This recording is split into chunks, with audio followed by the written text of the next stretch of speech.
राजा निरंजन एक युवा राजा थे। उनके राज्य का विस्तार बड़ी तेजी से हो रहा था, लेकिन उन्हें एक अजीब समस्या का सामना करना पड़ रहा था। एक बहुत ही सुंदर स्त्री, भला की खूबसूरत, लेकिन वो सम्मोहन में बड़ी कुशल थी। उसने न सिर्फ इस राज्य बल्कि कई राज्य में अपना जादू चला रखा था। सम्मोहित करके वो लोगों से कुछ भी काम करवाती थी। राज्य में चोरी, लूटपाट और खून आम बात हो गई थी। उस स्त्री का लेकिन अभी तक कोई पता नहीं लगा पाया था, ना ही ठीक से उसके बारे में कोई बता पा रहा था। आए दिन राजा के सामने कोई ना कोई याचना लेकर राजमहल आता था। राज्य में चर्चा थी, उस स्त्री का अंतिम शिकार राजा होगा, क्योंकि राजा को सम्मोहित करके वह राज्य की रानी बनना चाहती है। तब से राजा की सुरक्षा भी और बढ़ा दी गई। एक दिन एक भाई अपनी बहन के साथ राजमहल में आया। दोनों की हालत बहुत खराब थी। भाई अपने बहन के माथे पर हाथ रख कर आया था। बहन घायल थी और वह जन्म से ही बोल नहीं पाती थी। राजमहल में उसे जाने नहीं दिया गया। सैनिकों ने उसे द्वार पर ही रोक लिया। राजा ने दूर से ये देखा और उन्हें पहले उपचार के लिए राजमहल के उपचार केंद्र में भेजा गया। राजा ने स्वयं उपचार केंद्र जाकर उन्हें देखा। भाई और बहन दोनों रो रहे थे। रोता हुआ भाई बोला कि मैंने बड़ी मुश्किल से इसके विवाह के लिए स्वर्ण आभूषण बनवाए थे, लेकिन वो सम्मोहिनी हमें सम्मोहित करके सारे आभूषण लेकर चली गई। मेरी बहन मुझसे ज्यादा सतर्क थी। इसने उसकी आंखों में ना देखा, इसलिए जब वो आभूषण छीन रही थी तब इन दोनों में छीना झपटी हुई और इसकी ये हालत हो गई। राजा ने उस लड़की की ओर देखा। मासूम सी लड़की सहमी सी बैठी थी। राजा ने उससे पूछा कि क्या तुमने उसे ठीक से देखा है? उसे पकड़ने में हमारा सहयोग कर सकती हो? उसका भाई बोला, सरकार, ये जन्म से ही गूंगी है, बोल नहीं सकती। राजा ने उससे पूछा, क्या नाम है तुम्हारी बहन का? वो बोला, सरकार, इसका नाम बाती है और मेरा नाम मंगल है। राजा उस समय वहां से चला गया, लेकिन उस मासूम लड़की का चेहरा और रोना उसकी आंखों में घूमता रहा। सांझ को राजा फिर उपचार केंद्र गया। वो लड़की और उसका भाई जाने की तैयारी में। राजा ने उन्हें जाते देख बोला कि कहाँ जा रहे हैं। राजा अब उस लड़की बाती की आंखों में ही देख रहा था। बिल्कुल निर्दोष उसकी आंखें राजा के हृदय को चीर रही थी। राजा ने उनसे कहा कि आप दोनों राजमहल के मेहमान बनकर यहीं रहेंगे। राजा की आंखें उस लड़की से हट ही नहीं रही थी। रात्रि में उसे नींद नहीं आई। रात्रि में ही राजा ने विचार कर लिया कि उसे क्या करना है।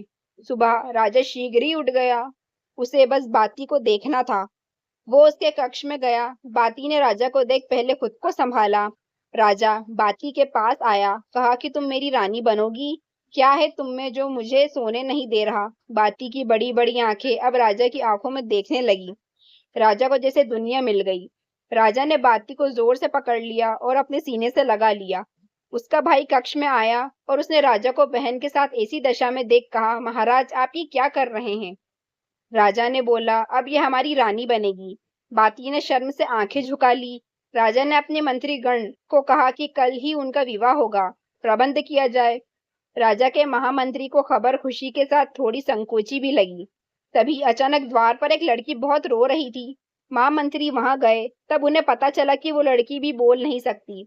वह इशारों में कुछ समझाना चाह रही थी।